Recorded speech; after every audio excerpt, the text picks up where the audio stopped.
નમસ્કાર દર્શક મિત્રો, મંતવ્ય ન્યૂઝમાં આપનું સ્વાગત છે। મેટ્રો એટ 10 સાથે હું છું હિનલ। સમાચારની શરૂઆત કરીએ અમદાવાદથી તો મહત્વના સમાચાર છે। જગન્નાથજીની રથયાત્રા પૂર્વે પોલીસ દ્વારા કડક પેટ્રોલિંગ કરવામાં આવી રહ્યું છે। તો અમદાવાદથી આ સમાચાર। પૂર્વ વિસ્તારમાં ઉચ્ચ અધિકારીઓ સહિતના અધિકારીઓએ મળીને ફૂટ પેટ્રોલિંગ કર્યું છે।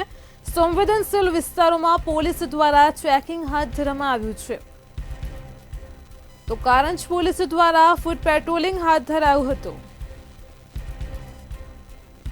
हिस्ट्री सीटर विरुद्ध पण पोलीसे कार्यवाही करी छे। फूट पेट्रोलिंग कर्युं छे। उल्लेखनीय छे के सुरक्षाना भागरूपे अत्यारथी ज फूट पेट्रोलिंग थई रह्युं छे।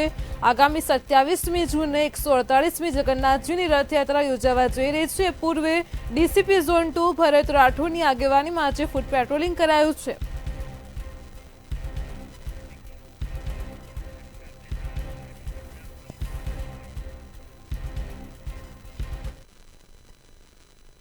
અમદાવાદથી સમાચાર સામે આવી રહ્યા છે। જગન્નાથજીની રથયાત્રા પહેલા દાણીલીમડા પોલીસની કાર્યવાહી સામે આવી છે। તો સમાચાર છે અમદાવાદથી। રથયાત્રા પહેલા દાણીલીમડા પોલીસે કાર્યવાહી કરી છે। પોલીસે હથિયાર સાથે આરોપીની ધરપકડ કરી છે। ક્રાઇમ બ્રાન્ચે નાસિર શેખ નામના શખ્સની ધરપકડ કરી લીધી છે। તો નાસિર ઉત્તર પ્રદેશથી પિસ્તોલ લાવ્યો હોવાનું પણ તપાસ દરમિયાન સામે આવ્યું છે। નાસિર પિસ્તોલ કયા ઈરાદે લાવ્યો છે તેની પણ પોલીસે તપાસ હાથ ધરી છે।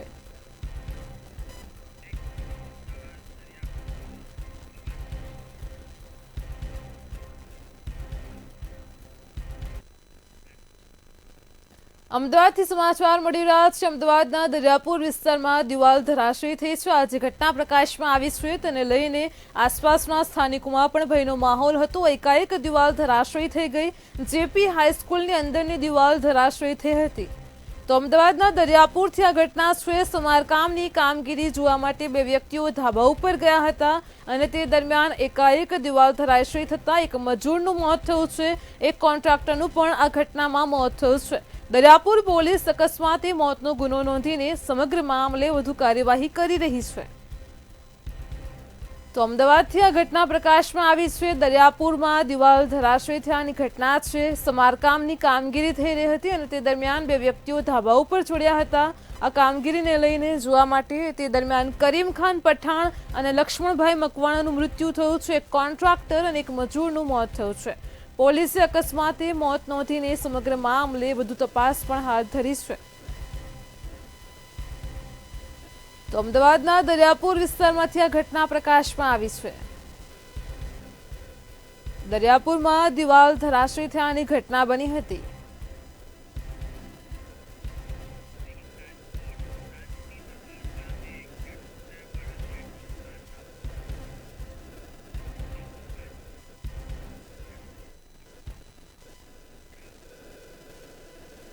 રાજકોટથી સમાચાર મળી રહ્યા છે। ખેડૂતના મોતના સમાચાર સામે આવ્યા છે। જે ઘટના પ્રકાશમાં આવી રહી છે રાજકોટથી।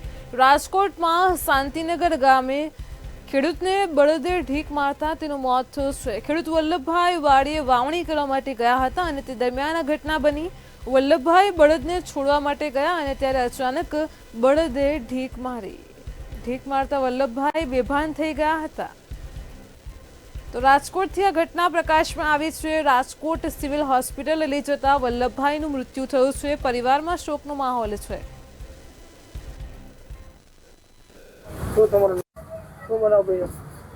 હવે કાલ વરસાદ અમારે સારો થયો હતો એટલે અમે આજે 11 સાડા 11 વાવણી વાવવા જતા હતા। એમાં અમારે ઘરના બળદ હતા એ છોડવા ગયા ને છોડીને આમ પાછું ફર્યા ને ટાંટાએ વાહે ઢીક મારી દીધી। બેભાન થઈ ગયા। પછી ઘરે આવીને અમે જતા હતા રાજકોટ દવાખાને તો સરદાર પૂજા કા એક્સપાયર થઈ ગયા। એક્સપાયર થઈ જાય તમારે શું થાય? મારા પપ્પા થાય। એનું નામ શું હતું? વલ્લભભાઈ જેમાભાઈ ગોહિલ। કેટલા વર્ષ હતા? 53 વર્ષ। કચ્છથી સમાચાર મળી રહ્યા છે। કચ્છના ભુજથી અમરેલી જિલ્લાનો આરોપી ઝડપાઈ ચૂક્યો છે। તો પોલીસ દ્વારા કાર્યવાહી કરાઈ છે। ભુજથી અમરેલી જિલ્લાનો આરોપી ઝડપાઈ ગયો છે। જે વિગતો છે ગારિયાધારમાં ઠગાઈની ફરિયાદ નોંધાઈ હતી। આરોપી ઝડપાઈ ચૂક્યો છે। 3 વર્ષ પહેલા ગુનો દાખલ થયો હતો।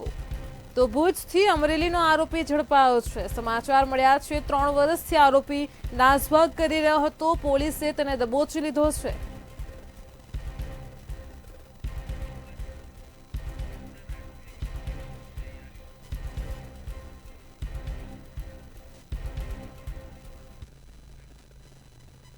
કચ્છથી સમાચાર સામે આવ્યા છે. કચ્છમાં આંતરરાષ્ટ્રીય યોગ દિવસની તૈયારીઓની શરૂઆત કરવામાં આવી છે. તો સમાચાર છે કચ્છથી. ઉલ્લેખનીય છે કે 21મી જૂને આંતરરાષ્ટ્રીય યોગ દિવસ આવી રહ્યો છે. તે ભુજ ખાતે જિલ્લા કક્ષાનો કાર્યક્રમ યોજાવાનો છે. તેને લઈને અત્યારથી જ તૈયારીઓનો ધમધમાટ શરૂ થઈ ગયો છે. કલેક્ટર કચેરી ખાતે બેઠકનું આયોજન કરવામાં આવ્યું હતું. આંતરરાષ્ટ્રીય યોગ દિવસને લઈને તૈયારીઓ છે. 21મી જૂનના રોજ સમગ્ર કચ્છ જિલ્લામાં ઉજવણી કરવામાં આવશે. કાર્યક્રમ ભુજની આરડી વણસાણી હાઈસ્કૂલ ખાતે યોજાશે. અત્યારથી જ તૈયારીઓ શરૂ થઈ ગઈ છે. બેઠકનો દોર પણ શરૂ થઈ ગયો છે. તો 11મા આંતરરાષ્ટ્રીય યોગ દિવસ નિમિત્તે બેઠકનું આયોજન કરવામાં આવ્યું હતું. આ યોગ દિવસના કાર્યક્રમને લઈને સમીક્ષાઓ થઈ છે. જિલ્લા કક્ષાના અને તાલુકા કક્ષાના કાર્યક્રમોની પણ વિગતો મેળવાઈ છે. આ તૈયારીઓ અંગે સંબંધિત અધિકારીઓને પણ કલેક્ટર દ્વારા માર્ગદર્શન પૂરું પાડવામાં આવ્યું છે. તો યોગા કોચ અને પ્રોટોકોલ મુજબ ઉજવણી કરવા માટે સૂચના અપાઈ છે.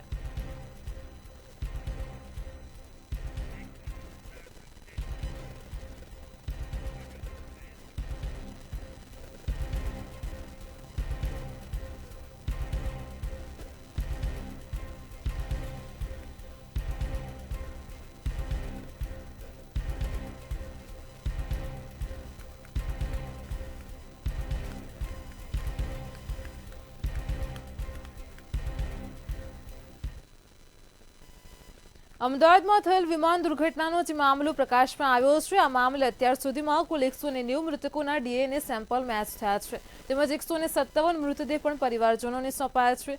આ સાથે જ 5 પરિવારો નજીકના સમયમાં જ સ્વજનોના પાર્થિવ દેહને સ્વીકારવા માટે આવશે. તેમજ 10 પરિવારો સાથે તંત્ર સંપર્કમાં છે અને 15 પરિવારો બીજા સ્વજનના ડીએનએ મેચની રાહમાં છે. તેમજ 3 પરિવારોના ઓળખ પુરાવાની પ્રોસેસ પણ ચાલી રહી છે. Civil hospital superintendent doctor Rakesh જોશીએ તમામ માહિતી આપી છે. વિમાન દુર્ઘટનામાં બચનાર એકમાત્ર પેસેન્જર વિશ્વાસ કુમારને પણ સિવિલ હોસ્પિટલમાંથી રજા અપાઈ છે. પ્લેન ક્રેશ દુર્ઘટનામાં એકમાત્ર બચેલ વ્યક્તિ વિશ્વાસ કુમારને ગઈકાલે સાંજે 7:30 વાગે રજા આપવામાં આવેલી. એના ફેમિલી મેમ્બર્સ યુકેથી આવી ગયા. એની તબિયત સારી હતી અને ડૉક્ટરોએ પણ એને રજા આપવાની સલાહ આપી. અંતે એનું ફેમિલી વિશ્વાસને લઈ ગયું અને એનો જે ભાઈ જે દુર્ઘટનાગ્રસ્ત પ્લેનમાં મૃત્યુ પામેલો, એનો પાર્થિવ દેહ રાત્રે 2 વાગ્યાની આસપાસ એના ફેમિલીને સોંપવામાં આવ્યો છે અને એને એ લોકો અંતિમ ક્રિયા માટે દીવ લઈ ગયા છે. અમદાવાદમાં 12મી જૂને બનેલ પ્લેન ક્રેશની દુર્ઘટના અને તેમાં 241 જેટલા યાત્રીઓ જીવતા ભૂંજાઈ ગયા હતા. આ મુસાફરોમાં ગુજરાતના ભૂતપૂર્વ મુખ્યમંત્રી વિજય રૂપાણી પણ હતા અને ત્યારે વિજય રૂપાણીનો નિખાલસ સ્વભાવ આજે પણ લોકો યાદ કરી રહ્યા છે. વિજય રૂપાણી ઇન્ડસ યુનિવર્સિટીમાં થોડા સમય અગાઉ જ ગયા હતા અને ત્યારે એવિએશનમાં વિદ્યાર્થીઓ માટે રાખવામાં આવેલા બોઈંગની મુલાકાત પણ લીધી હતી. ત્યારે તેમણે કેપ્ટન સાથે ખૂબ જ નિખાલસતાથી વાતચીત કરી હતી. પ્લેન કઈ રીતે હવામાં ઉડે છે એ અંગે પણ માહિતી મેળવી હતી.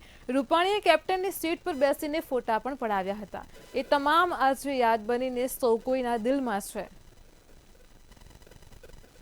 ભલે સ્વર્ગીય 8 એપ્રિલે સ્વર્ગીય વિજય રૂપાણી છે તે અમદાવાદની ઇન્ડસ યુનિવર્સિટીમાં જે પ્લેન આવેલું છે તે પ્લેનમાં તેઓ આવ્યા હતા.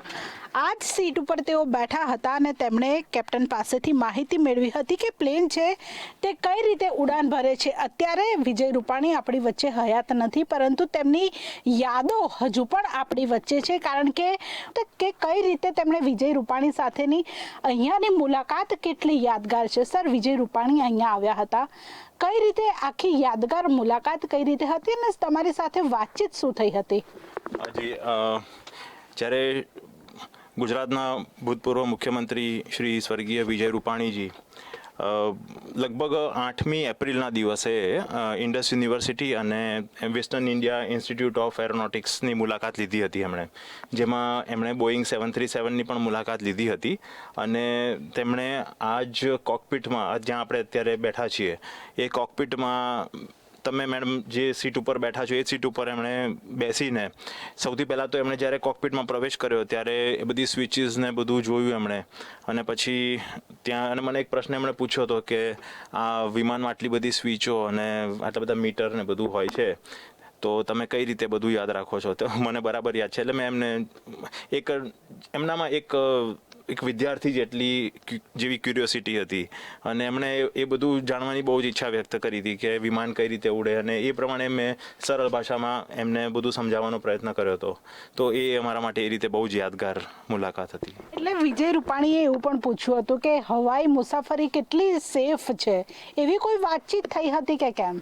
હા, એટલે એમણે એવું પૂછેલું કે આ વિમાનમાં કઈ રીતે બધું થાય, સંચાલન કઈ રીતે થાય, અને આ જે કંટ્રોલ કોલમ છે આ રીતે થોડુંક અમે કીધું હતું કે અહીંયા થ્રોટલ કહેવાય અને આ રીતે કંટ્રોલ્સ ને બધું એવું કહેવાય. અને મેં એમને એવું પણ થોડુંક, એટલે એ વાત તો એમાં ઘણી બધી વિમાનમાં બેકઅપ સિસ્ટમ્સ હોય જેમાં ધારો કે એક સિસ્ટમ ફેલ થાય તો બીજી સિસ્ટમ કઈ રીતે પણ એ રીતે કામમાં, એટલે એ રીતે જોવા જઈએ તો હવાઈ મુસાફરી ઘણી સુગમ હોય છે. એ પ્રમાણે બધી વાત થઈ હતી એ વખતે, પણ આ બહુ જ અનફોર્ચ્યુનેટ છે કે આ પ્રમાણેની વિમાન દુર્ઘટના થઈ અને પછી જે થયું તે સમગ્ર ગુજરાતના લોકોમાં યાદોમાં હંમેશા જ રહેવાના છે, કારણ કે હજુ પણ જે ફોટો છે તે રહ્યા છે. એટલે કે તમામ લોકો, ભલે સ્વર્ગીય વિજય રૂપાણી અત્યારે પંચમહાભૂતમાં વિલીન થઈ ગયા છે, તેમ છતાં પણ ગુજરાતીઓના જે દિલમાં અને હંમેશા યાદોમાં છે તે તેઓ રહેવાના છે, કારણ કે તેમનો નિખાલસ અને સરળ સ્વભાવ દરેકના માનસ પટલ ઉપર એક છાપ છે તે છોડી ગયો છે.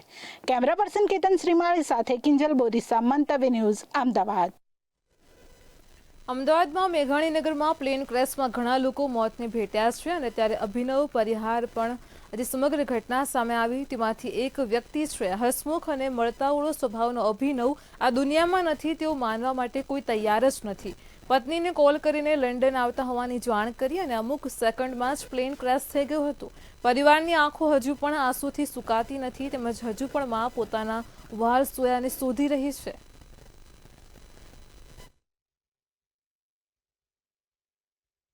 અમદાવાદની અંદર ગોઝારી વિમાન દુર્ઘટના જે થઈ છે તેની અંદર ઘણા બધા આશાસ્પદ યુવાનોએ પોતાનો જીવ ગુમાવ્યો છે. આ સાથે જ આ જે લોકો જીવ ગુમાવે છે તેના પરિવારોમાં પણ અત્યારે દુઃખનો માહોલ છે, પરંતુ પરિવારજનો જે છે હજુ પણ સ્વીકારવા તૈયાર નથી કે આ દુર્ઘટનાની અંદર તેમના પરિવારમાંથી એક વ્યક્તિ ઓછી થઈ છે અથવા તેનો પ્રેમ ઓછો થયો છે. હાલ આપણે અભિનવ પરમાર જેના ઘરે છે, જ્યાં તેઓએ 12 તારીખે ફ્લાઇટની અંદર હતા અને પરિવારજનો છે તે હાલ પણ શોકની લાગણી અનુભવી રહ્યા છે. તેમના પત્ની સાથે વાત કરીશું. બેન, છેલ્લે શું વાત થયેલી? બસ છેલ્લે ફોન આવ્યો કે મારું ઇમિગ્રેશન થઈ ગયું છે, બેગ જતી રહી છે, બધું પતી ગયું છે, હવે હું અંદર ચેકિંગ કરું છું, એવી વાત થઈ. બસ હવે ઉપર જો ફ્લાઇટમાં બેસું છું. મેં કીધું ઓકે સારું, કે તું જોબેથી કેટલા વાગે આવીશ? મેં તો 5 વાગે આવી જઈશ, 5 o'clock. તો કે મને તો 6:30 થશે આવતા અને ત્યારે આપણે મળીએ. મેં કીધું હા સારું. તો મારો સન કે મમ્મા આપણે આજે કેબમાં આવીશું, ડેડી આવી જશે એટલે. કીધું હા બેટા કેબમાં આવીશું આપણે. એટલી બધી જ વાત થઈ. ત્યાં ઉપર ગયો તો કે બેસી ગયો, હવે ફ્લાય થશે. મેં કીધું સારું, હવે હું અંદર જોબમાં જાઉં છું, આપણે સાંજે મળીએ. હજુ પણ પરિવારના આંખના આંસુ છે, અત્યારે લૂછાતા નથી. માતાજી પણ એમના છે સાથે. ખૂબ જ લાડકો બધાનો. वो मेरे हाथ का खाना खाता था और 12 बचपन से मेरे से बात करी, मम्मी मैं तेरे को पहुँच के फ़ोन करूँगा, तू जगती रहेगी? मैं बोला हाँ, तू मेरे को करना कि मैं आपको फ़ोन करूँगा, सोना मत. દુઃખની ઘડી છે, સાથે તમામ જે લોકો છે તેમાં દુઃખ છે, પરંતુ એક આશાસ્પદ યુવાન જે છે તેનું આ જે ઘટનાક્રમની અંદર મૃત્યુ થયું છે. હજી પણ આવા ઘણા બધા પરિવારજનો છે, પરંતુ ક્યાંક હજી પણ લોકો છે એ વિશ્વાસ નથી કરી શકતા કે તેના પરિવારમાંથી એક વ્યક્તિ નથી, અને સાથે સાથે તેમની યાદો જે છે તે અત્યારે લોકો સમરણો વાગોળી રહ્યા છે અને સાથે ભગવાનને પ્રાર્થના પણ કરી રહ્યા છે. કેમેરામેન સારથી શાહ સાથે મીર દુધરેજિયા, મંતવ્ય ન્યૂઝ, અમદાવાદ. અમદાવાદના મેઘાણીનગરમાં પ્લેન ક્રેશ પછી બોઈંગ વિશે જાણવાની લોકોમાં જિજ્ઞાસા વધી રહી છે. બોઈંગ પ્લેન ક્રેશ થવાની ઘટના ખૂબ જ ઓછી હોય છે અને ત્યારે આ રેર ઓફ ધ રેરેસ્ટ ઘટના બની કેવી રીતે તે જાણવા માટે મંતવ્ય ન્યૂઝે પાયલોટ અને એરોનોટિકલ એન્જિનિયર જોડે ખાસ વાતચીત કરી હતી. જુઓ મંતવ્ય ન્યૂઝની આ એક્સક્લુઝિવ વાતચીત. એક હચમચાવી નાખનારી છે.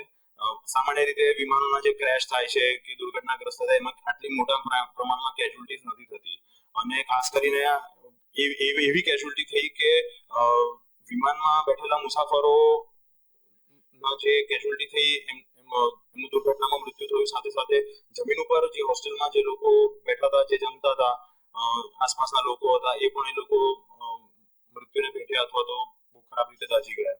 તો આ ખરેખર બહુ જ દુઃખદ ઘટના છે, અને ઈશ્વરને પ્રાર્થના કરીએ કે જે પાયલટે મેડે મેસેજ રિલે કરેલો, મેડે એટલે એક પ્રકારનો ઇમરજન્સી મેસેજ જેને કહેવાય છે, અને સાથે સાથે વી આર લુઝિંગ થ્રસ્ટ કે એ પ્રકારનો બી મેસેજ એની સાથે મેડે સાથે એસોસિએટેડ હતો, જે પાયલટ દ્વારા રિલે કરવામાં આવ્યો હતો.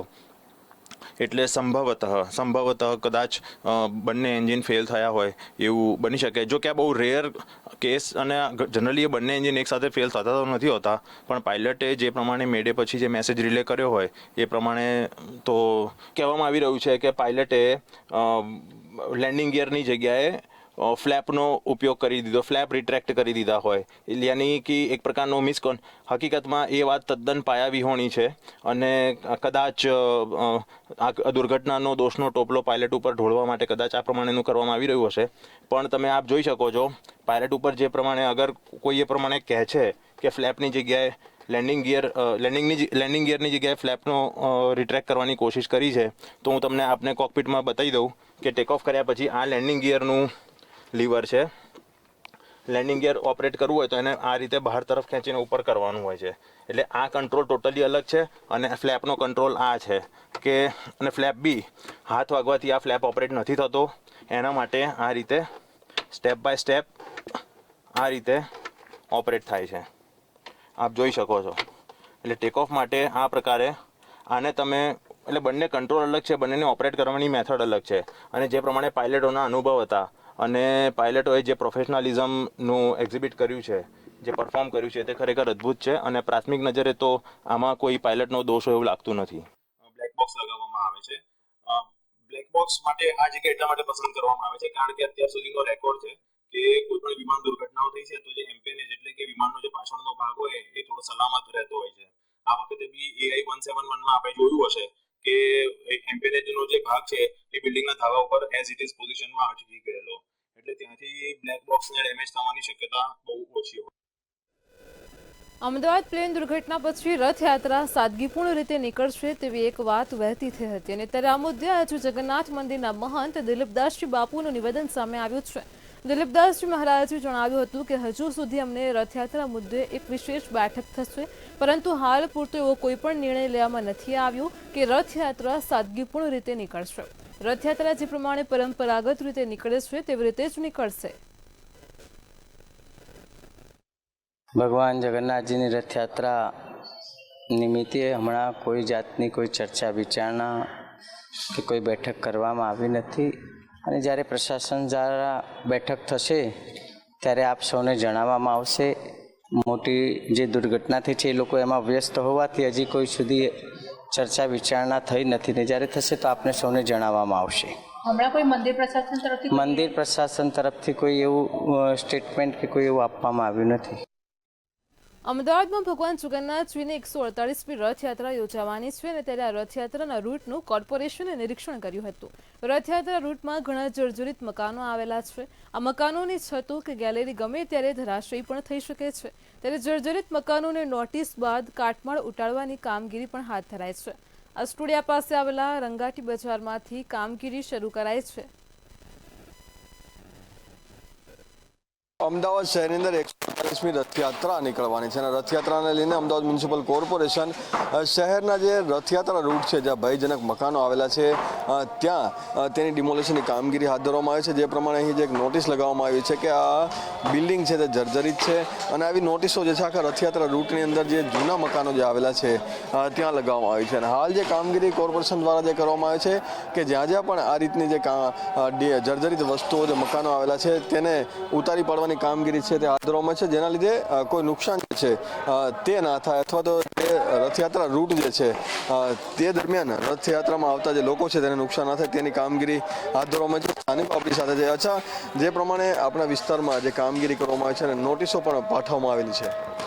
કોર્પોરેશન દ્વારા રથયાત્રા રૂટમાં વારંવાર નોટિસ પાઠવવામાં આવે છે અને ગઈકાલે અહીંયા એક મકાન પડ્યું હતું, એની ઉપરનો સ્લેબ પડ્યો હતો, તો કોર્પોરેશનમાં જાણ કરવામાં આવીને જાણ કરીને તરત કોર્પોરેશન દ્વારા મકાનને ઉતારવાનું કામગીરી થઈ રહી છે.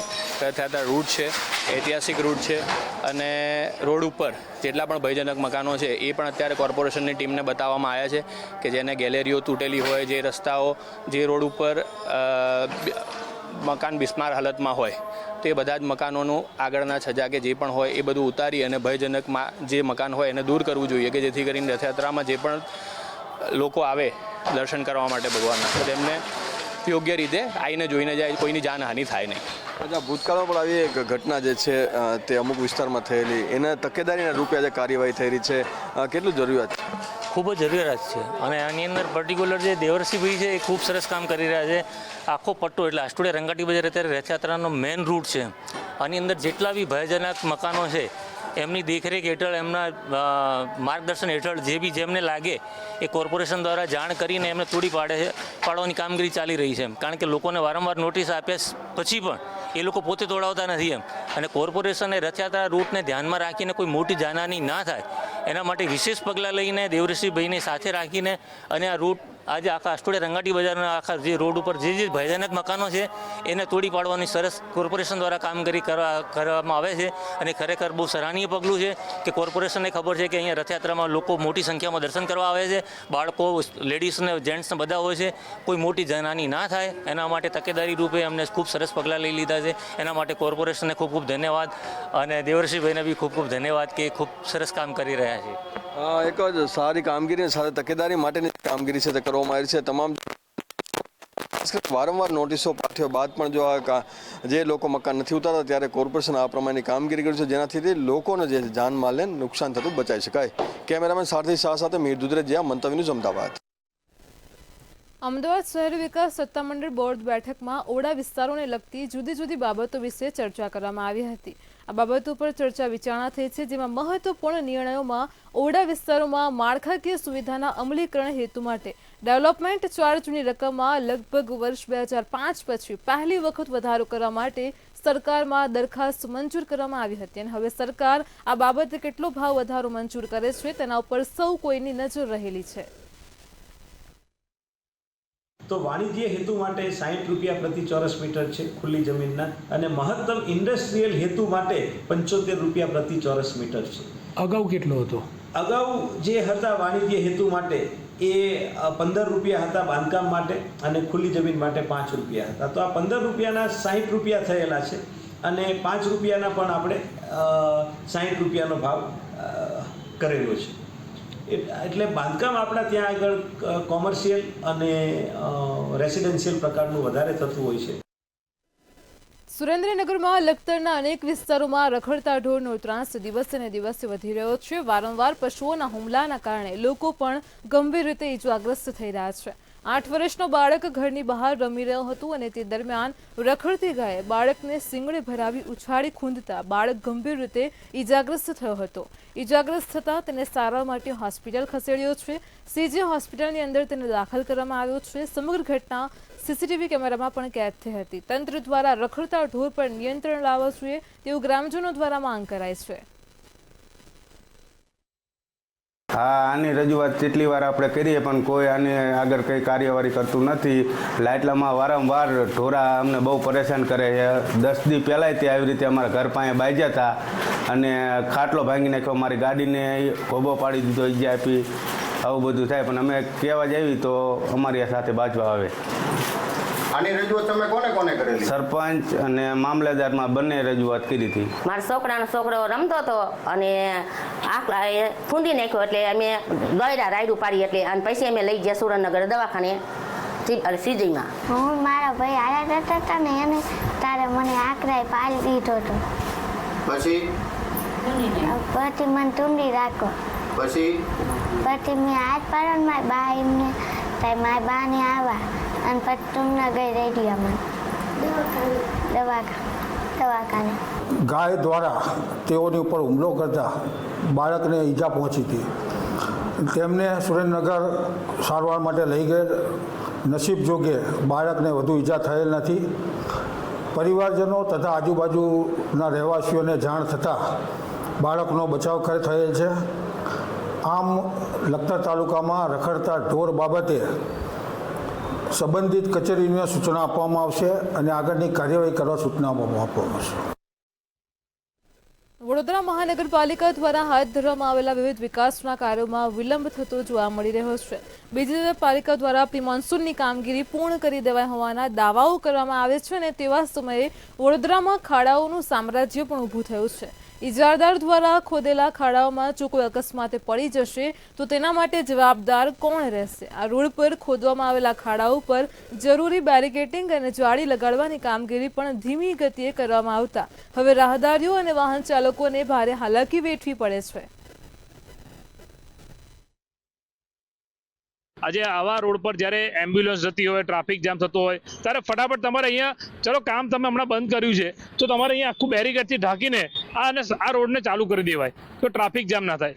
છેલ્લા 8 થી 10 મહિના થઈ ગયા લોકો અહીંયા દુકાનદારો, અહીંના રાહદારીઓ, અહીંના રહીશો ત્રાહિમામ થઈ ગયા છે, કંટાળી ગયા છે. અને જ્યારે ગઈ વખતે પૂર આવ્યું હતું ને ત્યારે બધી માટી લોકોના ઘરોમાં ગઈ હતી. તો અહીં માટીના આટલા ઢગલા છે તો આ કોઈ સાફ સફાઈ નહીં. સમય મર્યાદા કરતા એને ભલે સમય મર્યાદા બાકી હોય પરંતુ અમને પ્રશ્ન એ થાય છે કે આ કામ પૂરું ક્યારે થશે કે કેમ, એ પણ બહુ મોટો પ્રશ્ન છે. એજન્સીને સ્ટ્રિક્ટ સૂચના આપવામાં આવી છે કે તમામ જગ્યાએ બેરિકેડિંગ કરી દેવામાં આવે. મોટા ભાગની જગ્યાએ બેરિકેડિંગ થઈ ગયું છે. હજુ 15-20 જગ્યાએ એ નવા બોર્ડ બનાવવા ફેબ્રિકેશનના આપેલા છે. મને લાગે છે કે આવનારા સાંજ સુધીમાં અથવા કાલ સુધીમાં તમામ ખાડા ઉપર પ્રોટેક્ટિવ બેરિકેડિંગ લાગી જશે. તથા રાત્રે સિક્યુરિટીની વ્યવસ્થા કરવાની પણ સૂચના આપી છે જેથી કરીને રાહદારીઓને આપણે ચેતવી પણ શકીએ કે ભાઈ આ રસ્તાથી ના જવું જોઈએ. એટલે તમામ સેફ્ટીનું ધ્યાન રાખવા માટે કડકમાં કડક સૂચના ડિપાર્ટમેન્ટના HODને અને એજન્સીને આપી દીધેલી છે. ખોરણી વરસિયા રિંગ રોડ ઉપર ઇજારદાર દ્વારા 5 કરોડના ખર્ચે પાલિકા દ્વારા ગટરનું કામ જે છે તે મંજૂર કરવામાં આવ્યું હતું. અલબત્ત ચોમાસાની શરૂઆત થઈ ગઈ છે ત્યારે ઇજારદાર દ્વારા જે કામ શરૂ કરવામાં આવ્યું છે તેમાં બહુ જ મોટી લાપરવાહી જોવા મળી રહી છે. જે રીતે ઇજારદાર દ્વારા આ વિસ્તારમાં ગટરનું કામ હાથ લેવામાં આવ્યું છે તેની અંદર એક તરફનો રોડ તો બંધ જ છે. અલબત્ત જાહેરનામાને કારણે આ રોડ બંધ કરવામાં આવ્યો છે, પરંતુ જે રીતે ઇજારદાર દ્વારા કામ કરવામાં આવે છે, વરસાદી સિઝન છે, જો વરસાદ પડશે ત્યારે આ પ્રકારના ખુલ્લા કુવાઓ ક્યાંક ને ક્યાંક કોઈ અધિકારી કાં તો પછી નગરસેવક કાં પછી ઇજારદારની મોટી લાપરવાહી ભૂલને કારણે ભોગ લેવાય તેવી શક્યતા પણ અહીંયા સેવાઈ રહી છે. રોડની વચ્ચેથી પસાર થતા રાહદારીઓ માટે જે પ્રકારના સૂચનો કે બેરિકેડિંગ થવા જોઈએ એ બેરિકેડિંગ પણ અહીંયા ઇજારદાર દ્વારા કરવામાં નથી આવ્યું. અને મનસ્વી રીતે આ પ્રકારની જે કામગીરી છે, કામગીરીથી અહીં ધંધો કરતા અનેક વેપારીઓને પણ ભારે હાલાકી ભોગવવાનો વારો આવ્યો છે. ત્યારે ઇજારદાર ત્વરિતથી આ કામ પરિપૂર્ણ કરે તેવી સ્થાનિક નાગરિકો માંગ કરી રહ્યા છે. અલબત્ત સમગ્ર વડોદરા શહેરની અંદર ભર ચોમાસે અનેક પ્રકારના વિકાસના કામો પાલિકાના સ્માર્ટ સત્તાધીશો કરી રહ્યા છે. ત્યારે સવાલ એ ઊભો થાય કે જો પાણી ભરાશે અથવા તો પાણી ભરાવાને લઈને જો કોઈ દુર્ઘટના થશે તો તેના માટે મેયર, કમિશનર કે પછી સ્થાનિક નગરસેવક કે પછી કહેવાતા ઇજારદારો જવાબદાર રહેશે. કેમ કે તે લોકોની નાની અમથી બેદરકારી પણ કોઈકનો જીવનદીપ બુઝાવી શકે છે. ત્યારે આ પ્રકારની કામગીરીને ત્વરિત થાય તેવું સ્થાનિક નાગરિકો ઈચ્છી રહ્યા છે. અલબત્ત સ્માર્ટ સિટી વડોદરાને વધુ સ્માર્ટ બનાવવાના પ્રયાસોમાં રાજતા પાલિકાના સત્તાધીશો અને તેમના માનીતા ઇજારદારો દ્વારા આ તમામ કામગીરી ત્વરિત હાથ ધરવી જોઈએ. કેમ કે એક તરફ ચોમાસાની શરૂઆત થઈ ગઈ છે, વરસાદ ગમે ત્યારે મુસળાધાર સ્વરૂપે વરસશે. ગત વર્ષે જે પ્રકારે માનવ સર્જિત પૂર વડોદરા શહેરમાં આવીને અનેક વિસ્તારોને તબાહ કર્યા હતા, એ જ પ્રકારની પરિસ્થિતિ જો આ વર્ષે પણ સર્જાશે ત્યારે વિશ્વામિત્રી પ્રોજેક્ટ હેઠળ કદાચ પાણી તો વિશ્વામિત્રીમાંથી વહી જશે, પરંતુ જે સ્થાનિક લોકોને જે હાલાકી છે એ હાલાકીને કેવી રીતે ભોગવશે, હાલાકીનું શું થશે તેને લઈને પણ અહીંના લોકો ચિંતા વ્યક્ત કરી રહ્યા છે. કેમેરા પર્સન કેતન સિંધે સાથે તુષાર પટેલ, મંતવ્ય ન્યૂઝ, વડોદરા. મેટ્રો 10 માં હાલ આટલું જ. પડે પણની અપડેટ મેળવતા રહો માત્ર મંતવ્ય ન્યૂઝ પર. નમસ્કાર.